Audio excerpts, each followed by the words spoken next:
you're watching Outsiders with Rita, Drain the Swamp, Panahi, James, Bungling Bureaucrats, Morrow, and myself, Rowan, Pump the Burly Griffin, Bilges, Dean. I have often commented on and written about the 3 I's that define the Albanese government and the overpaid Sir Humphreys of Canberra. Every single action taken can be defined by ideology, idiocy, and incompetence. This week, I'm sorry to say, was no exception. On virtually every front, this is not only a government mired in ideology and idiocy, but a Canberra bureaucracy of public servants who have incompetence as their overriding KPI. More of that in a sec. But first, Exhibit A. We had the great news this week of the failure of the World Health Organization's sinister and Orwellian attempt to seize global power through a global pandemic treaty. The World Health Assembly could not reach an agreement. The vote failed and the treaty collapsed. Excellent news. But of course, like The Voice, these leftists will keep on trying to sneak this thing through one way or another, and indeed, they've said this morning they will get it through by May next year. But for the meantime, let's enjoy the victory. I've been warning about this global pandemic treaty for several years on this show. Many have said, fairly in my opinion, that giving the World Health Organization the sort of powers they wanted would make COVID look like a picnic. Of course, it's worth remembering that it was Labor who gave us the Dan Andrews COVID regime, the most draconian and sinister in the Western world, right up there with China and other authoritarian dictatorships. None of the police, by the way, who choked women, shot rubber bullets at innocent protesters, threw people to the ground, smashed bystanders with rifle butts or ran them over with their cars, has been put in prison, which is where they belong. So in light of all that authoritarian brutality, how do you think the Albanese government approached the World Health Organization pandemic treaty vote? Surely any self-respecting Australian government would have been at the forefront of Western democracies, insisting that what we learnt from COVID is not to take the medical authorities and bureaucrats as gospel, not to go down the totalitarian pathway of lockdowns and mandates. Surely the Albanese government would have been urging restraint, like they're so fond of doing in other areas. Nope. Have a listen to Labor's Federal Health Minister, Mark Butler, earlier this week, just as the global pandemic treaty was being voted on. Australia is invested in the future of WHO to ensuring it's responsive and sustainably financed to fulfil its mandate. We're also fully committed to concluding the WHO pandemic agreement. Together, we have made considerable progress in our shared ambition towards a set of binding international commitments for pandemic prevention, preparedness and response. And we have a strong basis on which to finalise important amendments to the international health regulations this week. I urge all member states to redouble their efforts to resolve the remaining challenges and seize this opportunity to agree critical reforms to our global health architecture, because we simply cannot afford to fail. What a disgrace. There you have it in a nutshell. The ideology, hand over our sovereignty as a nation to unelected internationalists. The idiocy, fortify and strengthen our binding commitments to some overseas mob, thereby ignoring everything we learnt during COVID about the deadly dangers of bureaucratic overreach and the incompetence. Well, the treaty failed. Thank goodness nobody listened to Mark Butler.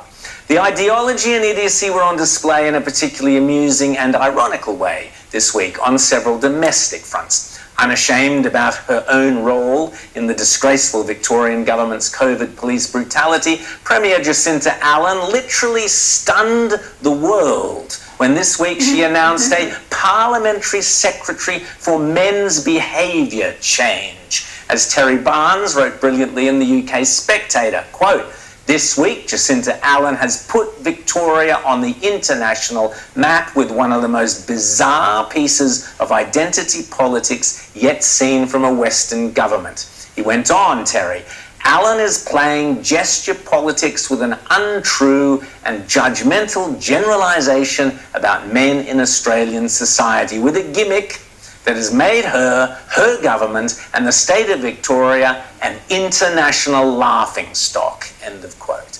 Yes, this is socialist silliness on steroids. The ideology, all white Christian heterosexual males are oppressors and women bashers, or something like that. The idiocy, or rather the unfathomable hypocrisy, is that on the very same day we learned that there are some men behaving very badly in Australia. They are the rapists and pedophiles who have been allowed to remain in Australia rather than being deported as a result of a direction made by Jacinta Allen's Labor colleagues in the Albanese government. In particular, the hopeless Immigration Minister Andrew Giles. So while over here a Labor government is looking around for men whose behaviour they can change, over there a Labor government is allowing hundreds of the worst sort of men who should be in detention or be deported to roam free, raping and bashing women. What sickening hypocrisy. As I say, at the intersection where ideology meets idiocy, you will always find a Labor politician. But now, let's get to the incompetence, and this is breathtakingly terrifying. You know, I'm a big fan of Liberal Senator for Victoria, James Patterson, and the work he does holding Labor and the Canberra bureaucrats to account is superb. No more so than this week, with the help of this news network. Here he is, the Senator, quizzing the buffheads, that's the polite word, Labor Minister Murray Watt and his top bureaucrat Stephanie Foster from the Department of Home Affairs about those very same men who had their deportations reversed by Labor to terrorise everyday Australians. In a new case uncovered by The Australian, British-born masseur and rapist Charles William Davidson in February had the cancellation of his visa revoked despite having been convicted of 8 counts of rape, 48 counts of sexual assault and 3 counts of indecent treatment of children under 16. In sentencing, the judges said the serial rapist has demonstrated absolutely no remorse whatsoever, and it goes on. This is absolutely horrific offending. This is a textbook case of someone who should not be in our community regardless of how long they are here. How on earth have we found ourselves in a situation where, as a result of a ministerial direction, the AAT is allowing people like this to stay in our country? Well, I think, you know, you have just pointed us to an article that none of us have had an opportunity to read, let alone fact check. So I think we would probably need a little bit of time to do that. Yes, just on a human level, surely you can react to that information. Well, I'd want to make sure that everything in the article is accurate to begin with. I'm not saying it's not, I just don't know.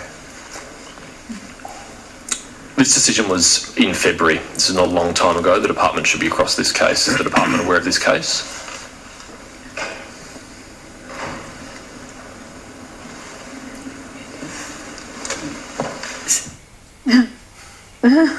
Have you ever seen anything more disgraceful in your entire life? These fools have no idea what is going on in their own departments. A violent serial rapist spared deportation because of bureaucratic idiocy or incompetence, and have to be informed. They have to be informed by the Australian newspaper.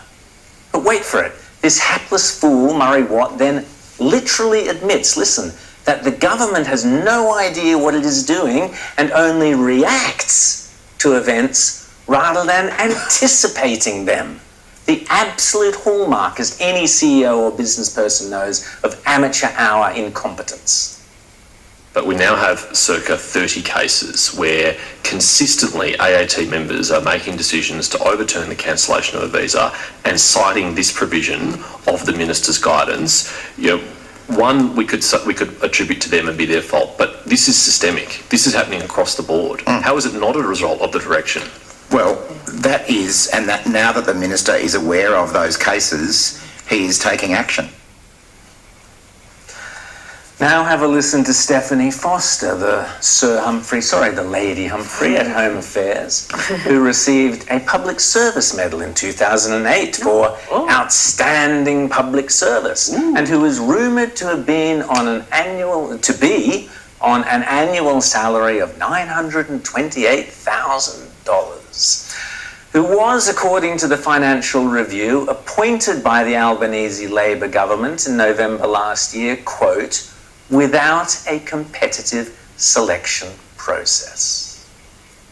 Secretary, how is it that the Australian newspaper can identify dozens of these cases and the Minister's office can't? So, Senator,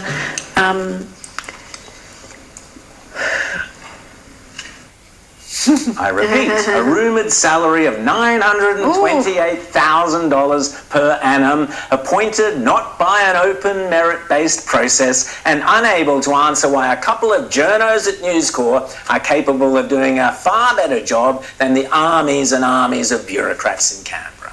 But as I always say, why stop at one useless Canberra public servant when you've got a whole city full of them to choose from? So what that paragraph that you just called out is saying within that one primary consideration that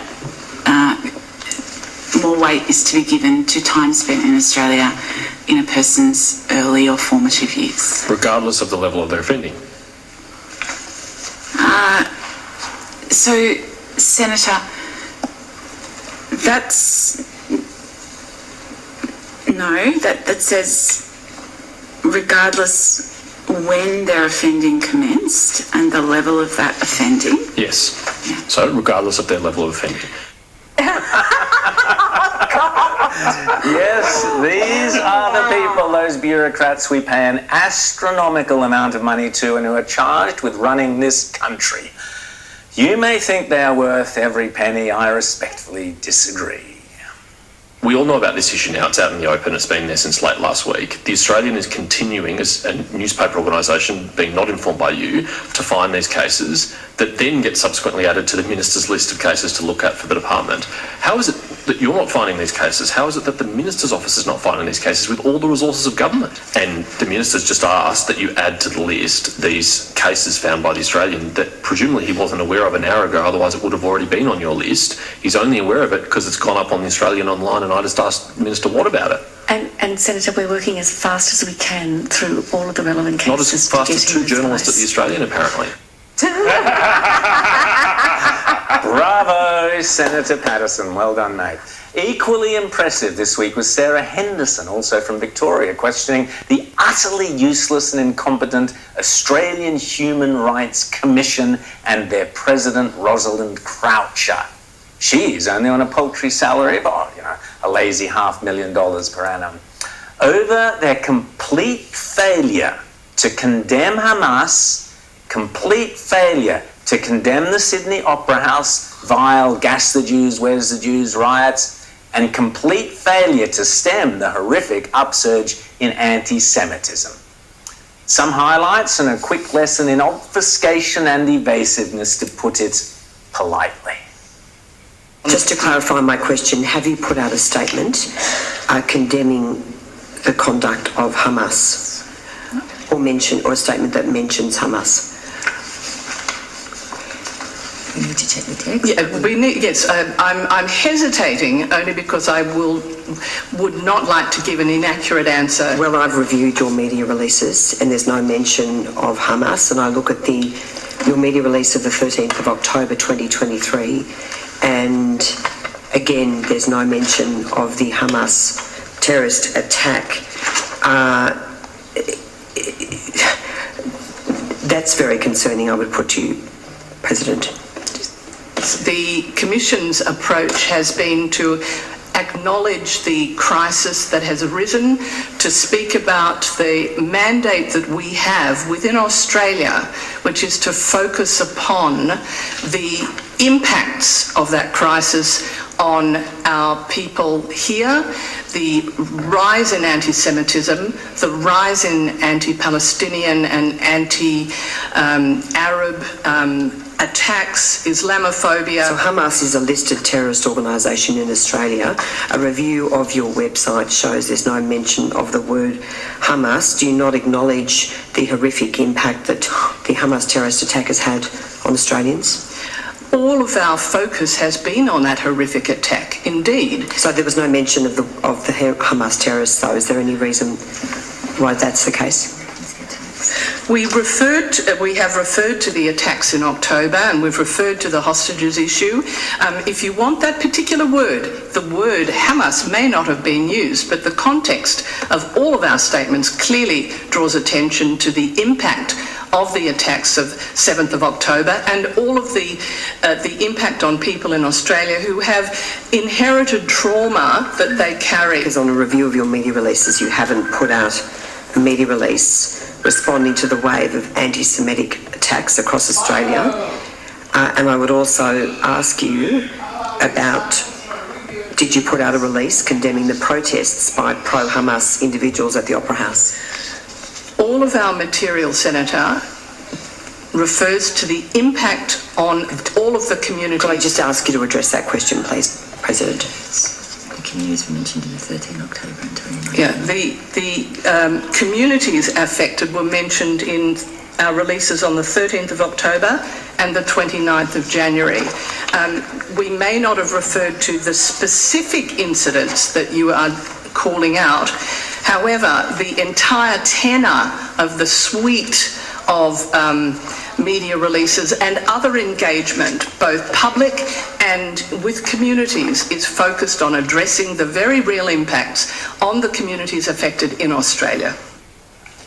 The tenor of the suite. Whoa, got that. That's the Australian Human Rights Commission president. Attacks on Palestinians and Arabs, really, inherited trauma, impacts on communities, suite of whatever. This is delusional left-wing jargon and woke spin on steroids. Our bureaucracies, I'm afraid, are a joke.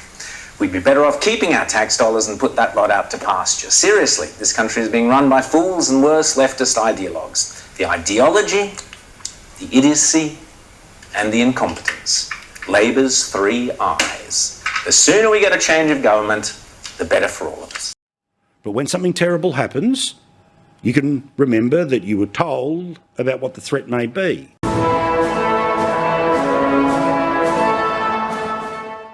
But again, in Senate estimates, a shocking amount of detail came out about a potential major security hole in Australia that looks like it could be exploited by unfriendly nations like China. Now, yes, the prime ministers all get along and the premiers all get along and the upper diplomats get along, but of course China spies on Australia. It tries to interfere in our universities. It tries to intimidate those students by threatening their families back home. It has stolen the plans to the ASIO building and, of course, in the past has been accused of hacking the infrastructure of Parliament House and many of the political parties which make up the people who represent us in Canberra. Given everything that we know about the possibilities of these things to be misused, the way that things that start out as sort of convenience things and, oh, you won't have to show your paperwork for this or that, and everything we went through during the pandemic, the potential for this to really limit people's freedoms and to be tracked everywhere they go. How do we know that this is not going to be misused? What was most shocking here is that the government rammed this through without any debate. There was a zero debate on that bill. No second reading speeches, no ability to ask the minister questions as there normally would be through a legislative process, and no ability to discuss and debate the amendments, many amendments that were put to the bill. So these laws, the government says they're voluntary, but there's actually very wide exceptions in place that allow companies to move away from the voluntary requirements and effectively make it mandatory for you to get a digital ID, potentially to open a bank account or interact with state government services. The government even refused to remove state governments from the ability to get exemptions. Well, fascinating statement here about some problems that are seemingly showing their head at the moment about the number of people who work for the politicians who we are not doing enough security checks on. And as has been the case in other states, the pressure is put onto the staffers as a way of eventually putting pressure onto the politicians. ASIO says it's potentially all sides of politics, so let's view it in that way. Well, the head of the National Intelligence Agency has told Senate estimates, hearing on Wednesday, that Australia faces a serious and sustained threat from foreign spies in response to claims that there were 1,200 operatives already in Australia. Direct quote from a bloke called Dr. William Stoltz, who's from the Australian National University, is a national security expert. Political staff are essentially hired and fired at the discretion of the Member of Parliament. They do not have to undergo basic police checks, but there is no security clearance process. It's highly concerning for a country of Australia's sophistication, and given the seriousness of MPs and senators being targeted, it is no longer appropriate that political staff are not better vetted and security cleared. The Coalition and I also wanted to see these changes held up until we see the related changes to the Privacy Act. We've obviously got this surveillance state coming through the widespread use of cameras and facial recognition, AI technology, and there is meant to be some changes to the Privacy Act to make sure your face and the data around that face is protected within the Act. It needs to be updated. But when something terrible happens, you can remember that you were told about what the threat may be. It means every now and then when we come up with the random question of people in power, such as should there be better security checks for MPs, that's why we're asking the question. Same as we're asking the question about, okay, cool, right to a house and all of these things. But again, where is the greater legal framework around your right to free speech? Because again, right now, and this happens every single day, remember that you wake up thinking that we've got to have a discussion or a debate or push back against something that we just took for granted the day before. For example, that every single person working around every single MP at the state and federal level is on the up. How can there not be greater security clearance in and around those people?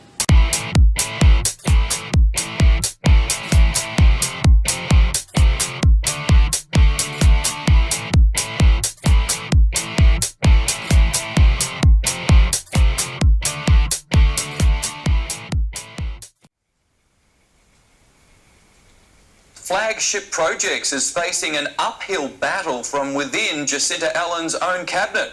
The Premier is pushing ahead with the suburban rail loop despite growing opposition from her colleagues. A milestone on a signature project, level crossing number 80 gone, plus 2 new stations. Thank you for... Project faces revolt from within.